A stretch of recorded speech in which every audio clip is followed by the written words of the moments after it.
Bismillahirrahmanirrahim. अस्सलाम वालेकुम all writers, I hope you are doing well. और पिछली जो ज़ूम मीटिंग थी उसमें एग्जैक्टली वो चीज़ वो वीडियो शेयर इसलिए नहीं की क्योंकि उसमें कुछ इंटरप्शंस भी हो रही थी और उसका भी स्क्रीन शेयर नहीं हो रही थी, तो लोगों के लिए थोड़ी सी प्रॉब्लम हो जाती है उसको देखने समझने में। जो इम्पॉर्टेंट जो पॉइंट्स हैं ना, वो हो सकता है कि मिस आउट हो जाते हैं, इसलिए सोचा कि इसको दोबारा से रिकॉर्ड किया जाए, थोड़ी बहुत गाइडेंस मिल जाए।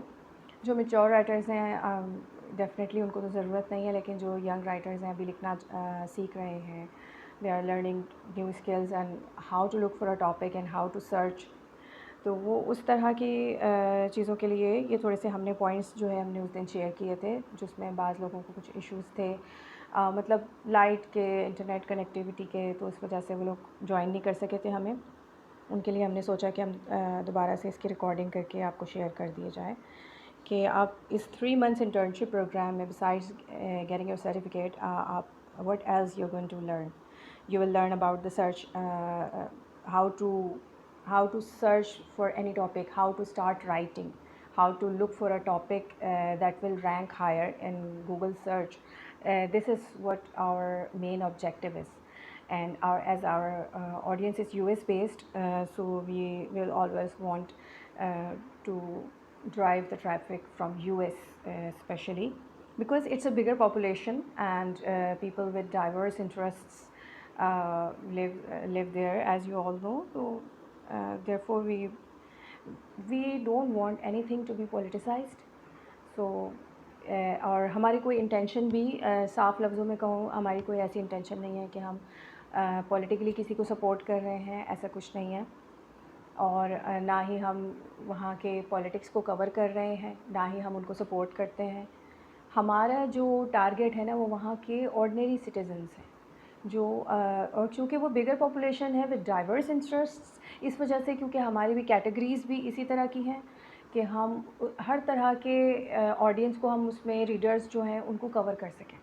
ठीक है, तो इसमें आपको सबसे पहले आप इस प्रोग्राम में आपको क्या कुछ सीखने को मिलेगा कि एक टारगेटेड ऑडियंस को लेकर, जैसे अब ये जो है ऑस्ट्रेलियन बेस्ड भी हो सकते हैं, यूएस बेस्ड, जहाँ जहाँ इंग्लिश बोली जाती है, पढ़ी जाती है, उन जगहों पे ये काफ़ी यूज़फुल हमारी वेबसाइट हो सकती है कि वहाँ से ट्रैफ़िक को हम ड्राइव कर सकते हैं। ठीक है, जिसमें हमारा मकसद ये बेसिकली इसी वजह से है कि जो ये इंटर्नशिप अभी आपकी अनपेड है, वो इंशाल्लाह आगे चल के जो हमारे साथ काम करना चाहते हैं, मज़ीद इस चीज़ को कंटिन्यू करना चाहते हैं, तो वो इंशाल्लाह उनकी ऑनलाइन अर्निंग भी इसके बाद स्टार्ट हो इंशाल्लाह। और इसमें आप लोग क्या-क्या और मज़ीद स्किल्स आप लोग एसईओ बेस्ड आर्टिकल्स लिखना, कि सर्च इंजन ऑप्टिमाइज़ेशन क्या है, उसको किस तरह से, उसके टाइटल को, उसके डिस्क्रिप्शन को, उसकी मेटा डिस्क्रिप्शन, उसका जो मतलब जो गूगल सर्च में जो टाइटल आ रहा होता है उसके नीचे जो 2-3 लाइनें लिखी होती हैं वो उसकी मेटा डिस्क्रिप्शन होती है, कि उसमें कोई ऐसा पैरा हम 2-3 लाइन्स का उसमें हम ऐड करें कि वो मजबूर हो जाए कि इसको क्लिक करके आगे पढ़ना चाहे। ठीक है ना, तो उसमें हम क्या यूज़ करें, स्पेसिफ़िक कीवर्ड्स कौन से होने चाहिए जो कि लोग सर्च भी करते हों और जो लोगों को थोड़े से इंट्रिग भी लगे, या फिर लोग उसको क्लिक करके देखना चाहें कि आगे की कहानी क्या है, जानना चाहें, वो आपको इसमें सीखने को मिलेगा। ठीक है, तो ये सारी इस तरह की चीज़ें हैं। दूसरा ये कि आपका अपना प्रोफेशनली आपका जब आप by the time when you gain your professional experience, when you start writing professionally, तो it helps you build your own professional profile. Team के साथ कैसे काम करना है, अभी तो आप फ़िलहाल इनिशियली सब लोग इंडिविजुअली काम कर रहे हैं। इंशाल्लाह आगे चल के जब हम एक कैटेगरीज़ असाइन करेंगे तो हम इंशाल्लाह ग्रुप्स भी बनाएंगे और लोग भी हमें इंशाल्लाह ज्वाइन करने वाले हैं और भी करेंगे। तो हम इंडिविजुअल लेवल पे हम इतना नहीं काम करेंगे, फिर हम एज ए टीम वर्क हम काम करेंगे। तो उसमें भी आपको काफ़ी कुछ इसमें लर्निंग के चांसेस हैं आप लोगों के लिए, और आप लोग जो है एज ए टीम मेंबर काम करेंगे और फिर कैटेगरीज़ आपको असाइन कर दी जाएंगी। लाइफस्टाइल है, फूड एंड कुकिंग है, ट्रैवल है कि ये टीम सिर्फ ट्रैवल पे काम कर रही है, ट्रैवलिंग ब्लॉग्स पे, फूड एंड कुकिंग पे काम कर रही है। इस तरह हम डिफरेंट जो है, कोई पर्सनल फाइनेंस ले ले, कोई साइंस एंड टेक्नोलॉजी ले ले। ऐसा नहीं हो सकता कि सारे ही लोग साइंस एंड टेक्नोलॉजी में आ जाएँ, ऐसा नहीं है, वो आपके लिए भी ठीक नहीं है। ठीक है, ज़रूरी नहीं है कि आपका जिसमें इंटरेस्ट है आप उसके ऊपर ही लिखो। अगर आपने आगे जो है प्रोफेशनल ग्रोथ अपनी करनी है, तो आपको हर तरह के टॉपिक को आपको कवर करना आना चाहिए, उससे आपकी अपनी नॉलेज गेन हो रही है, ठीक है। और उसमें आप हर तरह की कैटेगरी में आप लिखोगे तो फिर आपका पोर्टफोलियो अच्छा बनेगा। आप बोल सकते हो कि मैंने हर तरह की मैंने नीश पे काम किया हुआ है और मैंने जनरलाइज टॉपिक्स भी उठाए हुए हैं, मैंने पैरानॉर्मल भी लिखा है, मैंने स्पिरिचुअलिटी भी लिखा है, मैंने म्यूज़िक के ऊपर भी लिखा हुआ है, मैंने हॉलीवुड बॉलीवुड, क्योंकि ये थोड़े से फेमस है, लेकिन हमें लगा कि हमारी जो साइट है ना वो फिर कहीं और ही उसका ट्रैफिक चला जाएगा, इसलिए हमने म्यूज़िक हॉलीवुड या बॉलीवुड को हमने नहीं उठाया। आपने देखा होगा उसमें ये कैटेगरीज़ अभी इंक्लूड नहीं हैं और शायद हम इसे इंक्लूड ना भी करें, क्योंकि हमारा मकसद जो है वो ये है कि हल्की फुल्की एंटरटेनमेंट के साथ लोगों को इन्फॉर्मेशन पहुंचाई जाए और उनके लिए एंटरटेनिंग भी हो, उनके लिए यूज़फुल भी हो, कि उनके लिए उनको सॉल्यूशंस प्रोवाइड किए जाएं। असल जो हमारा ऑब्जेक्टिव है ना कि जब जहाँ जिस चीज़ में लोगों को मसले का हल नज़र आता है ना, लोग उस तरफ जाते हैं।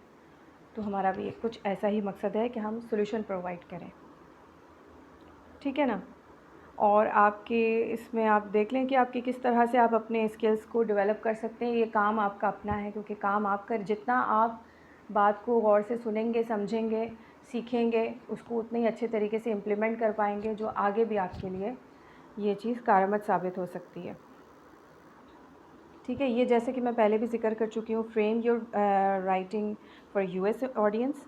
और उसके बाद फिर जो है इसमें जो है आपने रिसर्च आपकी इसमें करनी है, क्योंकि अगर सिर्फ चैट जीपीटी या क्लॉड एआई से अगर हम लिखवा के और सेंड कर दें तो वो तो काम हम खुद भी कर सकते हैं। वो तो 5 मिनट में एक आर्टिकल में निकाल दूँ, या कोई एक ब्लॉग मेरा 5 मिनट में रेडी हो जाए मेरा, मैंने निकाला इमेजेस, एआई जनरेटेड इमेजेस निकाली और पोस्ट कर दिया, तो ये तो कोई बात ही नहीं है।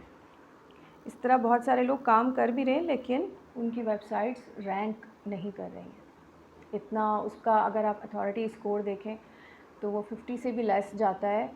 और ये सारी चीज़ें काउंट होती हैं, इसकी जो भी ट्रैफिक कहाँ से आ रहा है, इसका अथॉरिटी स्कोर क्या है, गूगल इन सब चीज़ों को देखता है। गूगल क्रॉलर्स होते हैं कि उसका जो एल्गोरिथम जिस तरह से वर्क करता है ना, वो वेबसाइट्स के अंदर जाके उसके लिंक्स को चेक करता है, इसमें कितने इंटरनल लिंक्स हैं, कितने एक्सटर्नल लिंक्स हैं।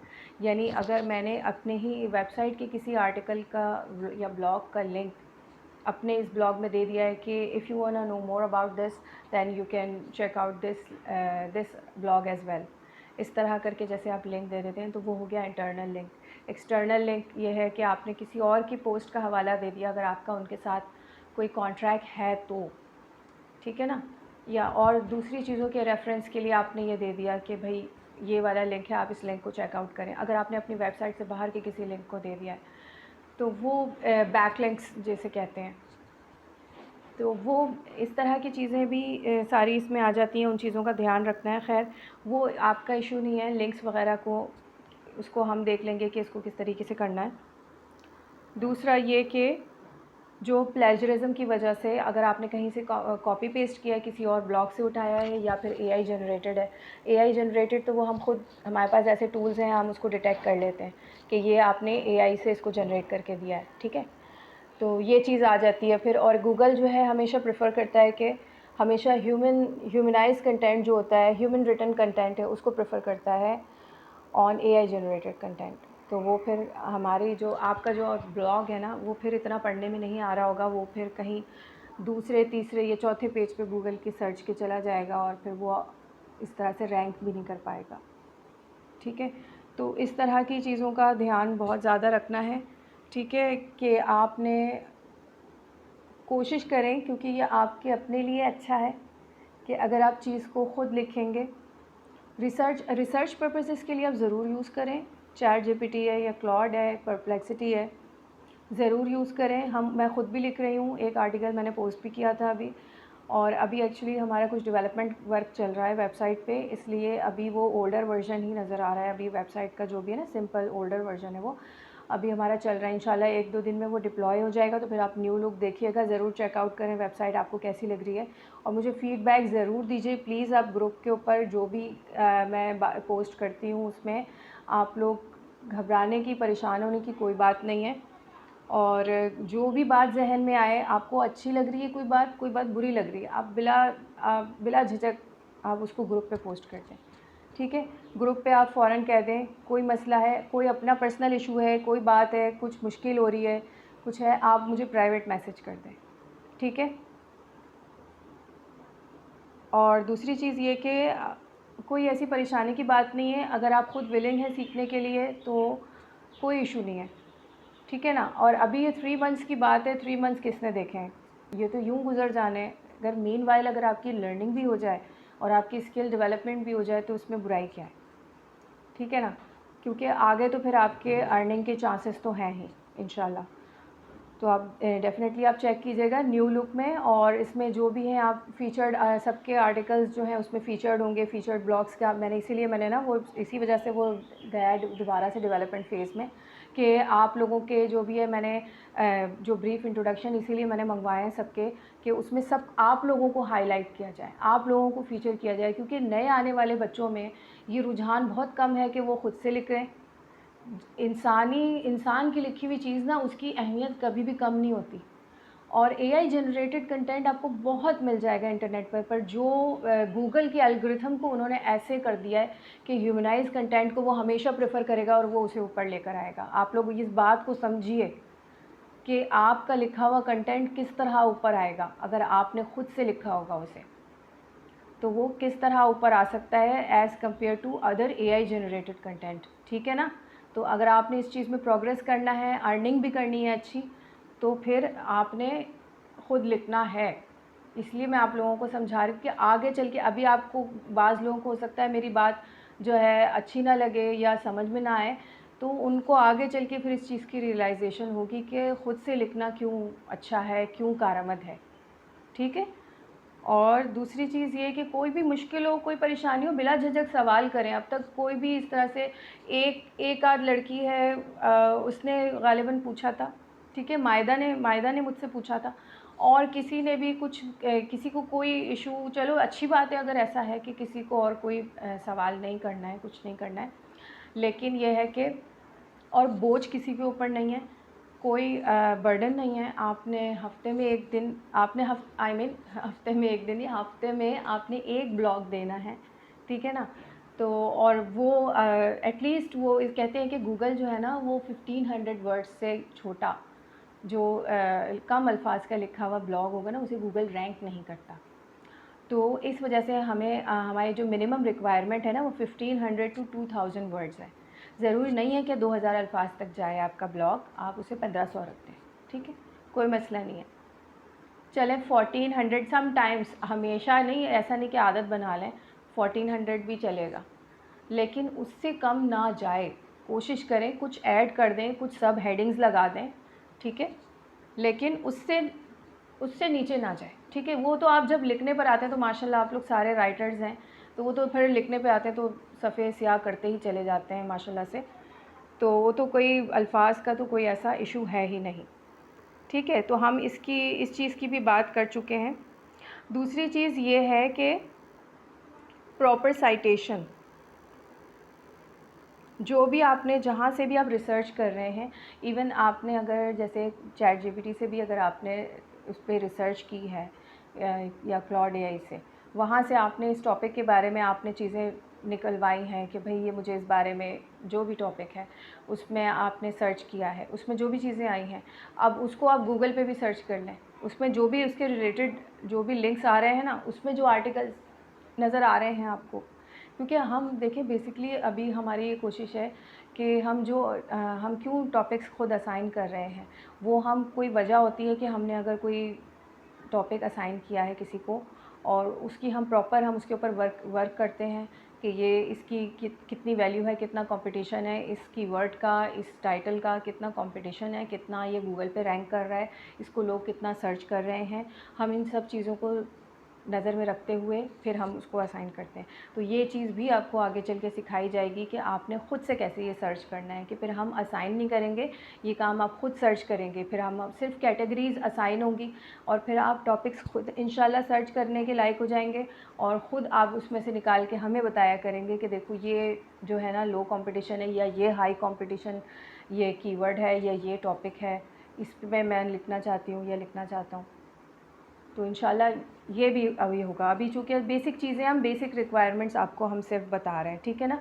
तो जो भी ब्लॉग लिखेंगे आप, ठीक है, वर्ड्स आपको बता दिए 1500 टू 2000 वर्ड्स होने चाहिए प्रॉपर। उसकी जितने भी आपने जो भी सोर्सेज से, इवन रिसर्च पेपर्स से निकाला, आपने यूट्यूब वीडियो देखी है, आपने किसी आर्टिकल से, किसी ब्लॉग से निकाला है, या फिर आपने जो है एआई से जो है उसके बारे में कंटेंट आपने निकाला है, मतलब रिसर्च पर्पसेस के लिए, वो आपको रिसर्च करके दे सकता है ना, ठीक है। तो उसमें यह है कि वो सारे सोर्सेज आपने ना साइटेशन की हेडिंग लगा के एंड में, और सारे जो भी लिंक्स हैं ना वो बुलेट फॉर्म में, आपने बुलेट्स की सूरत में आपने दे देने हैं। सारे लिंक्स, सारे सोर्सेज के लिंक्स आपने उसमें प्रोवाइड करने हैं। प्लस ये कि जो इमेजेस आप इसमें यूज़ करेंगे, उस वो भी आपने जहाँ से इमेज उठाया, देखो उसमें कॉपीराइट का इशू आता है, तो वो हमारी वेबसाइट के ऊपर ही स्ट्राइक आएगी, और फिर वो रैंक में वो लोअर होता चला जाएगा, उसका जो रैंक है ना। तो इसलिए हम ऐसे कोई भी इमेजेस हम यूज़ नहीं कर सकते। इसलिए आप, एक तो आपके पास है आई स्टॉक फ़ोटोज़ हैं, शटर स्टॉक है, और फ्लिकर FLICKR.com, flickr.com है, वहाँ से आप इमेजेस उठा सकते हैं। तो ये सोर्सेज हैं कि ये यहाँ से आपको विदाउट वाटरमार्क और आपको जो है ना कॉपीराइट्स फ्री कंटेंट आपको मिल सकता है यहाँ से। समटाइम्स ऐसा होता है फ्लिकर पर भी कि उन्होंने रिवोक कर लिए होते हैं राइट्स, तो आपको समटाइम्स वहाँ भी नहीं मिल रहे होते। लेकिन जहाँ पर सम राइट्स आर रिजर्व लिखा हो ना, it means those are safe. एक इसमें इम्पॉर्टेंट चीज़ ये है कि आपने अगर किसी आपको अगर उस टॉपिक पर अगर कहीं कोई आर्टिकल नज़र आ जाता है, अव्वल तो हम ऐसी चीज़ दे रहे हैं जिस पर बात ना की जा रही हो, ठीक है। और अगर हम कोई सिमिलर आर्टिकल मिल जाता है कि जिस टॉपिक पे आपको लिखने के लिए दिया गया, अगर वो आर्टिकल आपको मिल भी जाता है, तो आपने उस पर ये देखना है कि उस आर्टिकल में कौन से पॉइंट्स जो हैं वो कवर नहीं किए गए, कौन से ऐसे फैक्टर्स हैं जो इस आर्टिकल में नहीं नज़र आ रहे, हमने उसके ऊपर बात करनी है, ठीक है। तो आपने जिस उसको जो है समराइज़ नहीं करना, बल्कि आपने उस आर्टिकल से वो चीज़ जो है मेन उसकी जो सेंट्रल आइडिया है ना, वो आपने उस आर्टिकल से निकाल लेना है। और ये भी देखना है कि किन फैक्टर्स पे बात नहीं की गई है, उस पर अपना पर्सपेक्टिव भी देते हुए, ठीक है। ये जो है ना ओपिनियनेटिव हो सकते हैं आपके आर्टिकल्स, और ये कोई न्यूज़ चैनल नहीं है कि हमने जैसी ख़बर पड़ी वैसी लगा दी। आप चाहें तो आप अपना ओपिनियन भी इसमें दे सकते हैं, ठीक है। तो वो आपकी अपनी रिस्पॉन्सिबिलिटी, अपनी ओपिनियन देते वक्त इस चीज़ का भी ध्यान रखें कि अपने ओपिनियंस के आप ख़ुद ज़िम्मेदार हैं, इदारा ज़िम्मेदार नहीं है। तो आप जो भी लिखते हैं, पहले तो अव्वल तो उस चीज़ का ध्यान रखें कि वो किसी के लिए खुदा न खास्ता ऑफेंसिव ना हो, कोई ऐसी बायस्ड किस्म का कंटेंट ना हो, कोई बायस्ड किस्म की बातें ना हो। न्यूट्रल रखें टोन को अपनी, कोई ऐसी परेशानी की बात नहीं है, न्यूट्रल रहे। और पॉलिटिसाइज़ तो ये चीज़ें हैं ही नहीं, हमारी वेबसाइट पॉलिटिसाइज़ है ही नहीं किसी भी एतबार से, ठीक है। तो उस हवाले से तो कोई बात इसमें हो ही नहीं रही है। तो बस यूनिकनेस के ऊपर आपने फोकस रखना है कि बस ऐसी बात हो जो और कहीं आपको देखने में नहीं आ रही, तो वो उन फैक्टर्स को आप रिसर्च मज़ीद कहीं और से भी कर सकते हैं। वो जभी तो मालूम होगा ना कि फिर कि यहाँ पर जो बात नहीं हो रही है वो कौन सी ऐसी बात है, हमें ख़ुद से तो नहीं पता चलेगा। या तो हमें उस टॉपिक के बारे में अवेयरनेस हो, तो फिर हम ये एनालिसिस कर सकते हैं कि इस पर कौन सी बात नहीं की गई है। और अगर हमें अवेयरनेस नहीं है उस टॉपिक के बारे में, तो हम फिर ChatGPT को हम दे सकते हैं ये, ठीक है ना। इसको इस तरह से हम प्रॉम्प्ट दे सकते हैं कि ये आर्टिकल है, उस आर्टिकल का लिंक उसके साथ अटैच कर दें। उसमें अटैचमेंट की ऑप्शन होती है ना, क्लॉड में है, ग़ालिबन ChatGPT में भी आ गई है अब ऑप्शन, कि इस आर्टिकल का जो लिंक है या तो लिंक शेयर कर दें, या फिर इसको वर्ड पे कॉपी करके और उसको अटैच कर दें ChatGPT पे अटैच करके, और फिर बोलें कि इसमें जो भी बात हो रही है, इसमें इस टॉपिक के ऊपर what ever is discussed in this article, besides that what other factors can we discuss and what other factors can we cover as a blog। आप इसमें इस तरह भी उसको प्रॉम्प्ट दे सकते हैं। पहले तो आप प्रॉम्प्ट को स्टार्ट किया करें कि उसको लिखा करें ChatGPT को कि अज्यूम, ChatGPT हो या क्लॉड भी हो, कि ना assume yourself as an expert writer, comma, उसके बाद फिर अपनी प्रॉम्प्ट लिखा करें। ये प्रॉम्प्ट लिखने का भी एक तरीका होता है, तो इस तरीके से आपको लिखेंगे तो आपको ज़्यादा अच्छे रिज़ल्ट मिलेंगे। ठीक है, इस तरीके से लिखा करें। और फिर जब आपको वहाँ से भी फैक्टर्स पता चलेंगे, कुछ आप गूगल पे भी सर्च कर सकते हैं, ठीक है ना, वहाँ से निकाल लें, यहाँ से देख लें, तो रिसर्च तो इसमें है इन्वॉल्व। तो वो आप टाइम ले लें अपना, भले इस पर रोज़ाना आप 1 घंटा काम करें, आधा घंटा काम करें, आपके पास टाइम बहुत है, तो उसकी तो कोई परेशानी की ऐसी बात है ही नहीं। ना हम आपसे पूछेंगे कि कितना हो गया, क्या हो गया, ठीक है, वो आपने खुद ही फिर आपने जो है अपना काम मुकम्मल करके देना है। ये आपकी रिस्पॉन्सिबिलिटी है। अगर आप अपनी ख़ुद की ग्रोथ चाहते हैं, एक चीज़ के रूटीन में आना चाहते हैं, एक चीज़ की प्रैक्टिस करना चाहते हैं, तो ये चीज़ें आप खुद इसमें आपको देखनी पड़ेंगी। और उस दिन निज़ाम साहब ने दरअसल ये एक एग्ज़ाम्पल भी दिया था कि आपने अपनी रिसर्च को स्टार्ट कैसे करना है। कि आप इस पिक्चर में आप देखें कि अब समझें ये जो आपको गोट्स नज़र आ रही है ना, ये गोट्स नहीं है बल्कि ये सारे ब्लॉग्स हैं। आप इसमें आइडेंटिफाई कर सकते हैं कि इसमें कोई स्पेसिफ़िक कोई ख़ास कोई ब्लॉग आपको नज़र आ रहा है। मैं इसको ब्लॉग ही कहूँगी क्योंकि इसमें मिसाल ब्लॉग की है कि ये गोट्स नहीं है, सब ब्लॉग्स हैं, और कोई ख़ास ब्लॉग आपको इसमें नहीं नज़र आ रहा, बिल्कुल। तो अब ये देखें कि इन दोनों में से आप कोई आइडेंटिफ़ाई कर सकते हैं। इन दो में से भी आप आइडेंटिफ़ाई नहीं कर सकते कि इन दोनों में से कौन सा कोई स्पेशल या डिफरेंट ब्लॉग है, ठीक है ना। लेकिन अब इसमें क्या नज़र आ रहा है आपको कि एक वाइट गोट, सबसे पहले सबकी नज़र उसी पे गई है कि ये एक वाइट गोट है, ठीक है ना, सबको नज़र आ गया फ़ौरन।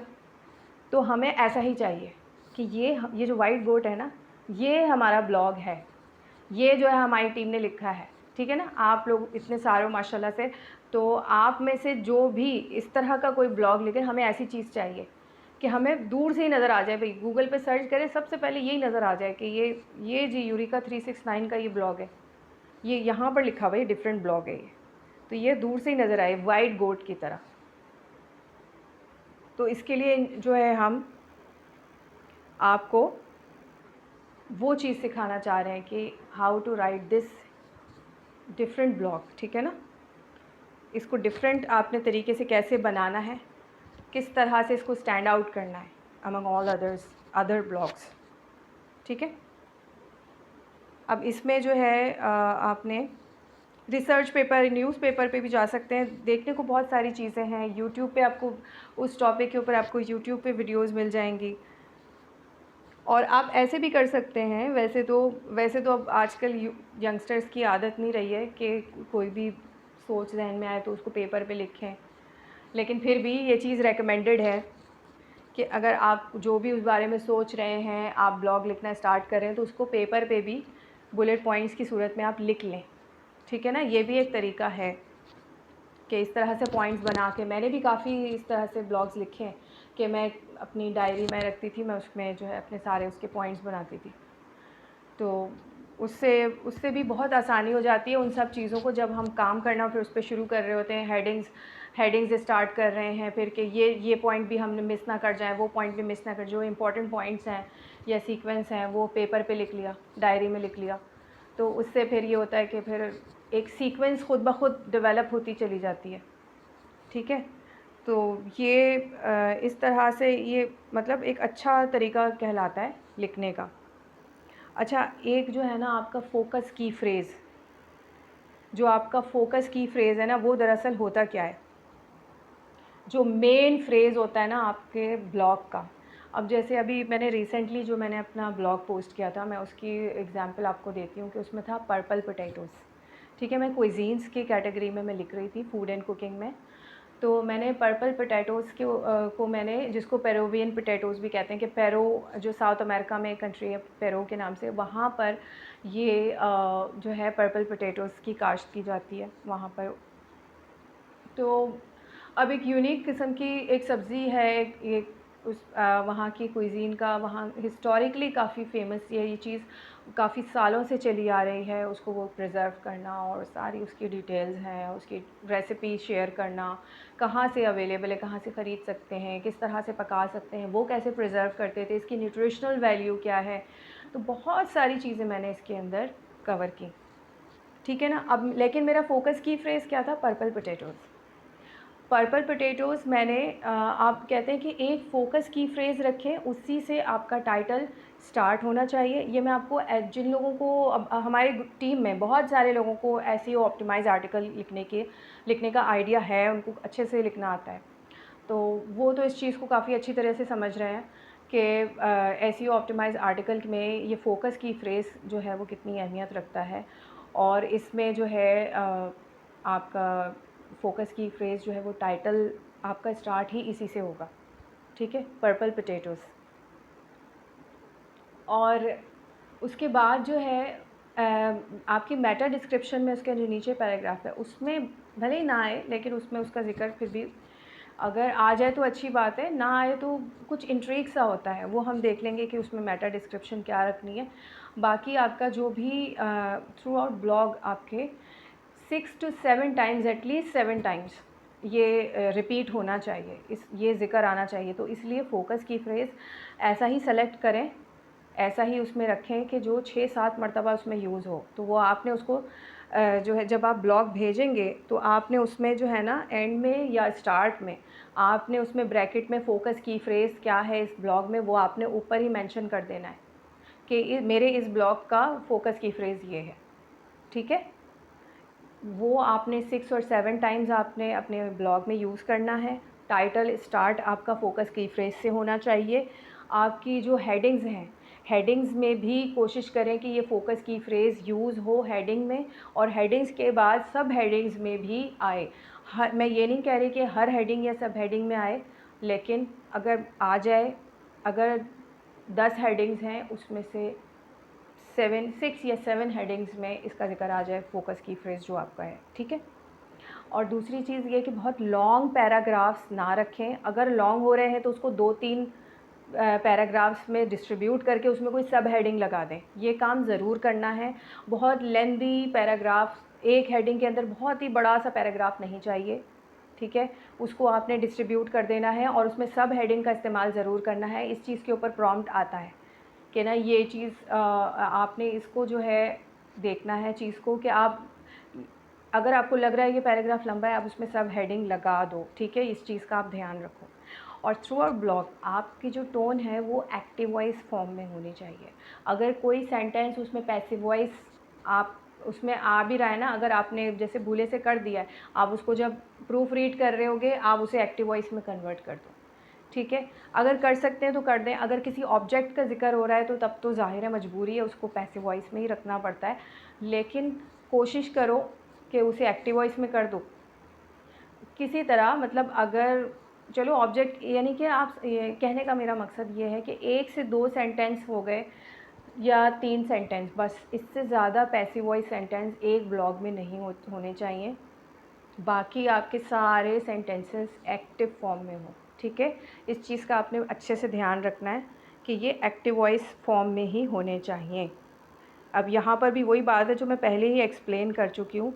एक तो फ़ॉन्ट साइज़ आपने एरियल 11 ही रखना है, और आपकी सीक्वेंस आप ये देख लीजिए, इसके अंदर आपकी जो सीक्वेंस होगी ना वो होगी, पहले टाइटल आ गया आपका, फिर हेडिंग्स, उसकी सब हेडिंग्स आ गई, फिर आपने साइटेशन की हेडिंग लगाकर वहाँ पे सारे सोर्सेज़ के आपने लिंक्स दे देने हैं, ठीक है। और इमेजेस के जो लिंक्स हैं ना वो आपने उसमें नहीं देने, इमेजेस के लिंक्स आप उसमें नहीं देंगे, बल्कि आप जो ईमेल, अच्छा आपने सारे जो भी ब्लॉग आप लिख लेंगे ना, आपने वो जो निज़ाम साहब का जो ईमेल एड्रेस है nizamuddinfaruqi@gmail.com, या फिर प्राइवेट पे मुझे आप सेंड कीजिएगा। अगर आपने व्हाट्सएप पे सेंड करना है वर्ड की फॉर्म में तो वर्ड की फ़ाइल सेंड करें, और ईमेल कर दें तो ज़्यादा बेहतर है कि nizamuddinfaruqi@gmail.com पे निज़ाम साहब को आप सेंड कर दें, और उसमें ही इमेजेस आप अटैच कर दें, ठीक है। ईमेल अटैचमेंट में ही ब्लॉग के साथ आपने ईमेल अटैच, वो इमेजेस को अटैच करना है, और उसमें ईमेल का जो उसमें बॉडी होती है ना, उसमें आपने इमेजेस के लिंक्स दे देने हैं, ठीक है।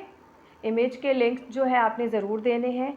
और इमेजेस के में यह है कि अभी आगे चल के मैं मज़ीद उसके ऊपर डिटेल में आपको मैं बताऊंगी। दूसरा ये कि 1500 2000 वर्ड्स हो गया, फोकस की फ्रेज़ का बता दिया, ठीक है ना, पैराग्राफ का मैंने बता दिया आपको। अब ये लिंक्स वगैरह की अभी अभी मैंने आपको बता दिया, ठीक है ना। रेलेवेंट टेबल्स और डेटा भी आप इसमें मेंशन कर सकते हैं, लेकिन यही है कि प्रॉपर सोर्स आपने जहाँ से भी ये टेबल्स उठाए हैं या चार्ट्स उठाए हैं उसके प्रॉपर आपने उसका लिंक देना है, क्योंकि हमें उनको प्रॉपर एक क्रेडिट देना होगा कि ये इस सोर्स से उठाया गया है, ठीक है। तो वो आपने इस चीज़ का ध्यान रखना है कि मैं बार बार मैं सबको ईमेल करके ये नहीं कह सकती कि प्लीज़ इसका लिंक भेज दें, लिंक भेज दें।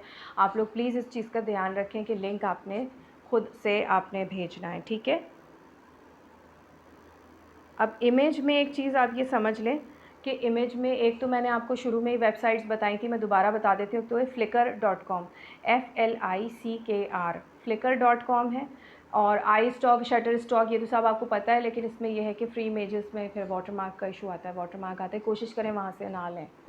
और बल्कि आप अब तो AI जनरेटेड इमेजेस आते हैं, प्लेटफॉर्म्स ऐसे आ गए हैं, वहाँ से आप ले सकते हैं, तो उसमें तो कोई कॉपीराइट का इशू नहीं होता। लेकिन ये है कि रियलिस्टिक इमेजेस हो, कार्टूनिश इमेजेस या वियर्ड से बाज़ का AI जो है वो काफ़ी वियर्ड किस्म के इमेजेस जो है वो जनरेट कर देता है। बज़ाहिर देखने में फ़ील नहीं हो रहा था, गौर करें तो पता चलता है कि अजीब कोई वियर्ड सा इमेज आ गया है। तो ऐसा समटाइम्स हुआ है। तो एक तो है leonardo.ai, LEONARDO, leonardo.ai, ठीक है। एक तो ये एक प्लेटफॉर्म है AI इमेज जनरेशन का। दूसरा रनवे है, RUNWAY, runway.ai। और इसके अलावा और भी होंगे, आपको पता होगा। मिड जर्नी तो पेड है। जो फ्री प्लेटफॉर्म्स हैं वो मैं आपको बता रही हूँ, जहाँ से आपको इमेज मिल सकता है। और पिक्साबे पे देख लीजिए, अगर कोई काम की चीज़ मिल जाए, कॉपीराइट फ्री कंटेंट मिल जाए, कोई जैसे रॉयल्टी फ्री कंटेंट होता है, अगर मिल जाए तो अच्छी बात है। पिक्साबे, PIXABAY, आई गेस यही है उसका लिंक, पिक्साबे, यहाँ से आपको मिल सकता है। और रनवे हो गया, लियोनार्डो है, और कौन सा, हाँ, मेटा AI, वो तो आपके व्हाट्सएप में ही मौजूद है। चाहें तो आप वहाँ से भी जनरेट करवा सकते हैं। वहाँ पे ये है कि फिर आप उसको रीसाइज़ नहीं कर सकते। आप उसमें जो लामा 3 जो मॉडल जो जनरेट कर रहा है वही आपने लेना है। leonardo.ai में ये है कि आप जो प्री ट्यून मॉडल्स हैं वो भी आप सेलेक्ट कर सकते हैं। उसमें आप ना जो प्री ट्यून मॉडल है उसमें ऑप्शन होती है, आप देखिएगा लेगेसी मोड ऑन करके फिर आप उसमें चेक करें। यानी जब आप अपनी ईमेल से आप लॉगिन करेंगे ना leonardo.ai पर, तो लॉन्च ऐप की उसकी टॉप राइट कॉर्नर पे ऑप्शन आती है लॉन्च ऐप। वहाँ से आप जाएंगे, लॉगिन करके लॉन्च ऐप से जाएं, फिर गूगल से अपनी गूगल अकाउंट से आप उसमें लॉगिन करके चले गए, ठीक है। इसके बाद टॉप राइट कॉर्नर पे आपको लेगेसी मोड ऑन ऑफ का ऑप्शन नज़र आता है, उसको ऑन कर लें। ऑन करने के बाद आप उसमें ऑप्शन देखिएगा कि ना सेलेक्ट प्री ट्यून मॉडल्स, तो उसमें आप उसमें होगा रियलिटी, कोई इस तरह ही करके, मुझे सही से नाम याद नहीं आ रहा, लेकिन उसमें रियलिस्टिक या रियलिटी इस तरह से करके कुछ है कि ना, रियलिस्टिक मॉडल इस तरह करके कुछ ऑप्शन है उसमें, उसको आप सेलेक्ट करके करें। वो ड्रीम शेपर या फिर वो स्टेबिलिटी डिफ्यूजन वगैरह दूसरे जो मॉडल्स वो सेलेक्ट करते हैं ना, तो फिर वो इतने कोई ऐसे इमेजेस नहीं आ रहे होते कि हम उसे अपने ब्लॉग में यूज़ कर सकें। और उसमें जो है लेफ़्ट साइड पे मेन्यू है जिसमें आप उसको रीसाइज़ कर सकते हैं। और सारे इसमें गालिबन, अच्छा, इसमें मेंशन मैंने किया हुआ है आगे चल के, बल्कि इसी में ही मेंशन है, ये साइज़ आप देख लें कि ये 1200 बाय 900 है। और एक फ़ीचर्ड इमेज के लिए है ये 1200 बाय 900। और उसके बाद स्टैंडर्ड इनलाइन इमेज जो है ना, उसके लिए जो है वो है 1200 बाय 630। तो ये आप नोट कर लें, या इसका जो है ना आप स्क्रीनशॉट लेके सेव कर लीजिएगा, या अपने पास कहीं लिख लें कि ये इमेज साइज़ जो है वो ये होना चाहिए। और एक इम्पॉर्टेंट चीज़ ये है इसमें, सब ये काफ़ी इम्पॉर्टेंट, ये सबसे ज़्यादा इम्पॉर्टेंट चीज़ है ये, कि इसका एक्सटेंशन जो है वो आपने JPG, वहाँ से जो आप इमेज उठाएंगे ना, इन जिन प्लेटफॉर्म्स का मैंने ज़िक्र किया है, वहाँ से तो आपको वो ज़ाहिर है कि JPG या PNG इमेज ही आपका होगा। लेकिन आप को उसे जो मुझे भेजना है ना, आपने उसको WebP एक्सटेंशन में भेजना है। या जिनको अगर इशू है तो वो आप देख लें, मैं ख़ुद भी आप इसको डिटेल में शेयर करूँगी कि आप इसको WebP एक्सटेंशन में आप उसको जो है रीसाइज़ करने के बाद उसे आप सेव करके WebP, WEBP, ठीक है ना, वेब पिक्चर, इस एक्सटेंशन में आपने लाजमी भेजना है, क्योंकि इससे जो है ना इमेज लोड होने में पेज के ऊपर जब वो वेबसाइट के ऊपर पब्लिश हो जाता है तो फिर इमेज लोड होने में बहुत टाइम लेता है, जेपीजी या पीएनजी इमेज जो होता है। इस वजह से हम उसको वेब पी एक्सटेंशन के इमेज में सेव करते हैं रीसाइज़ करके, और फिर उसको हम जब पब्लिश करते हैं तो फिर इतना इशू नहीं आता। वरना 2 सेकंड से ज़्यादा इमेज लोड होने में लगेगा। जो विज़िटर आया है, जो रीडर उसको रीड करना चाह रहा है, वो 2 सेकंड में उसने चले भी जाना है। वो इतना वेट नहीं करेगा कि आपका पेज लोड होगा फिर वो पढ़ेगा। पूरा सिरे से ओवरऑल जो पूरा पेज है ना, उसकी हेल्थ के ऊपर फ़र्क पड़ता है अगर आप जेपीजी एक्सटेंशन में इमेज अपलोड कर देते हैं तो वो पूरा आपका सिर्फ इमेज ही नहीं, पूरा ब्लॉग ही टाइम लेगा लोड होने में। तो इतना इंतज़ार कोई नहीं करता, ना किसी के पास इतना टाइम है। आप लोग सब भी जानते हैं, आप लोगों को खुद भी, मतलब हमें खुद भी ऐसा होता है कि यार 4 सेकंड 5 सेकंड हो गए, अभी तक ये लोड नहीं हो रहा है, क्या पढ़ना है, छोड़ो। इतना टाइम ही नहीं होता, निकल जाते हैं लोग। तो इसलिए इन चीज़ों का बहुत ध्यान रखना है, ये बहुत इंपॉर्टेंट चीज़ है। इस चीज़ को भूलिएगा मत प्लीज़, इसको ध्यान में रखिएगा। रीसाइजिंग आप इसकी कैनवा पे भी कर सकते हैं, ठीक है। कैनवा जो फ्री वर्जन है उसमें भी आप इसको उसमें नहीं, मेरा ख़्याल है उसमें नहीं कर सकते। जिनको रीसाइजिंग का इशू है, वैसे बहुत सारे तो ऑनलाइन प्लेटफॉर्म्स हैं जहाँ पर आप इसको रीसाइज़ कर सकते हैं, तो कोई ऐसा इशू नहीं। आप गूगल पे सर्च करें रीसाइज़ इमेज, आपको खुद ही बहुत सारी वेबसाइट्स मिल जाएंगी जहाँ से आप रीसाइज़ इसको कर सकते हैं, ठीक है। तो वहाँ से आपने रीसाइज़ करके फिर इसको वेब पी एक्सटेंशन में सेव करके फिर भेजना है उसके लिंक के साथ जहाँ से आपने ये इमेज उठाया है, ठीक है। कोई जितना मैं बता रही हूँ वो इतना कोई मुश्किल चीज़ नहीं है, वो 2 मिनट में ये चीज़ हो जाती है, ठीक है। तो कोई ऐसे इशू की बात नहीं है।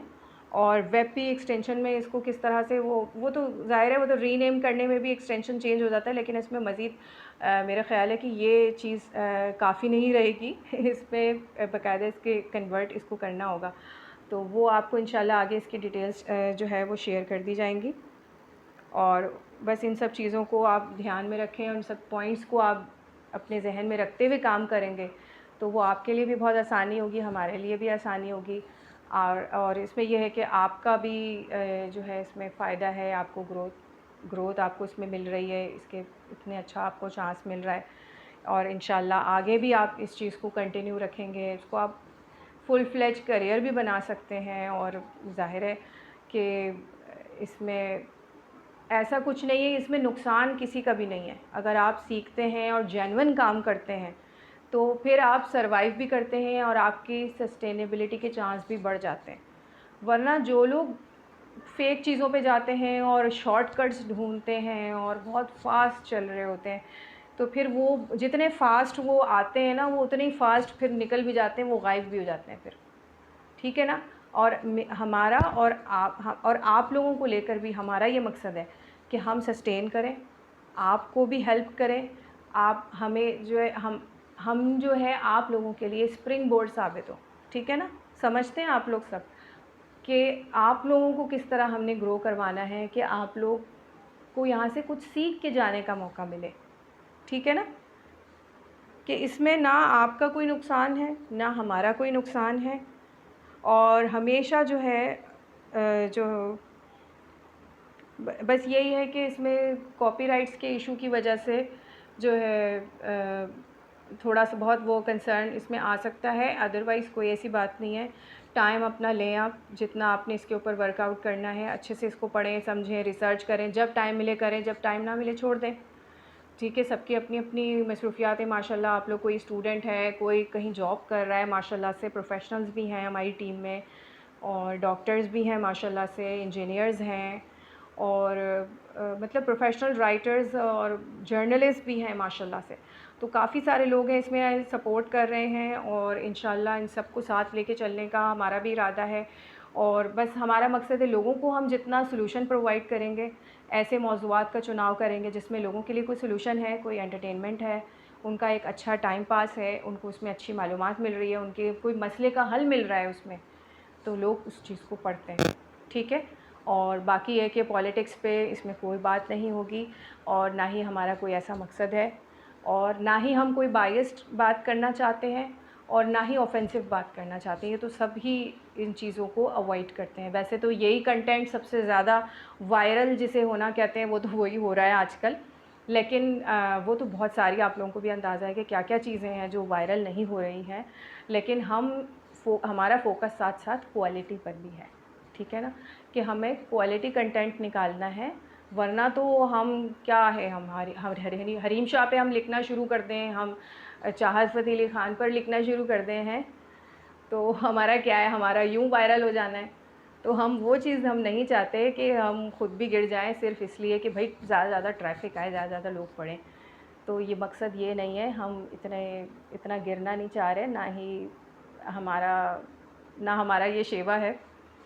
तो बस हम ये चाहते हैं कि ख़ुद भी सीखें, आप लोगों को सिखाएं, आप लोगों की भी हेल्प करें, आप हमारी हेल्प करें, और इस तरह से हम एक दूसरे के साथ मिलकर जो है ग्रो करें और यूरेका 369 को और आगे लेकर जाएं।